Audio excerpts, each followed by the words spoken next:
Hello, everyone, and welcome to USEA's Global Briefing. We are honored to be joined today by the Honorable Waleid Gamal Al Dien, the chairman of the Suez Canal Economic Zone. How are you? And thank you for joining us. So I want to talk about some of the green hydrogen projects. How will new tax rebate guarantees secure foreign capital and financing required for such projects? And why should people invest in these in the zone?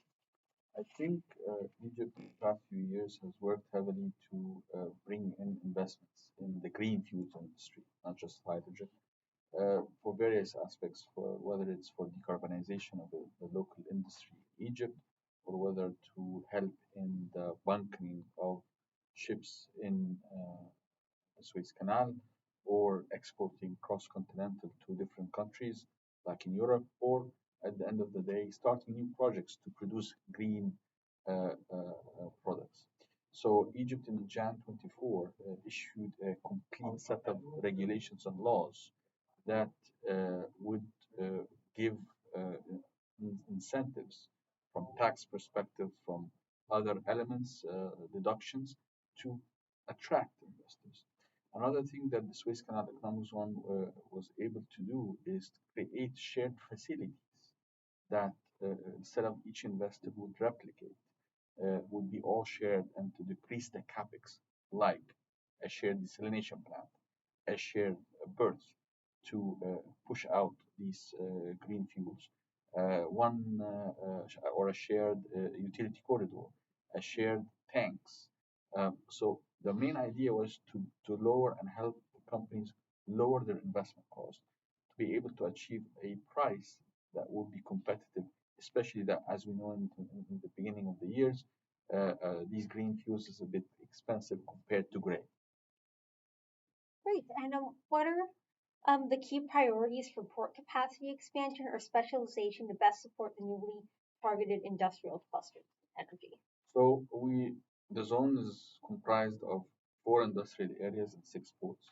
So these integrated industrial areas utilizes a lot of the developments that are happening in our ports.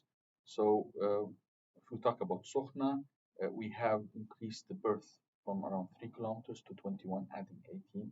This enabled us to have the areas that is required for the tanks and for the ships, plus deepening and dredging these ports in a way to ensure that we have the big tankers to be able to push out all the products that is needed.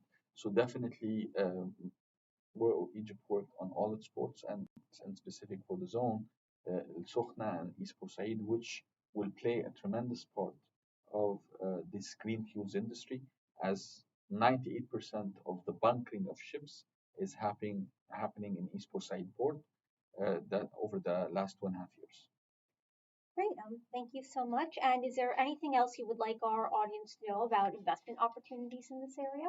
I think another thing that we worked on heavily also, not just to bring this green fuels industry, but also the renewable power that will generate.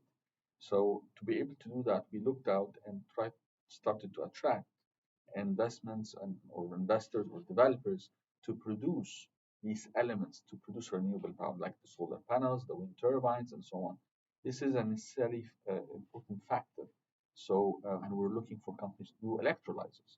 So we're trying to bring in the full value chain that would help these industries to thrive and to again make the costing at a better, instead of importing it from outside, they would be localized in the Suez Canal Economic Zone in Egypt.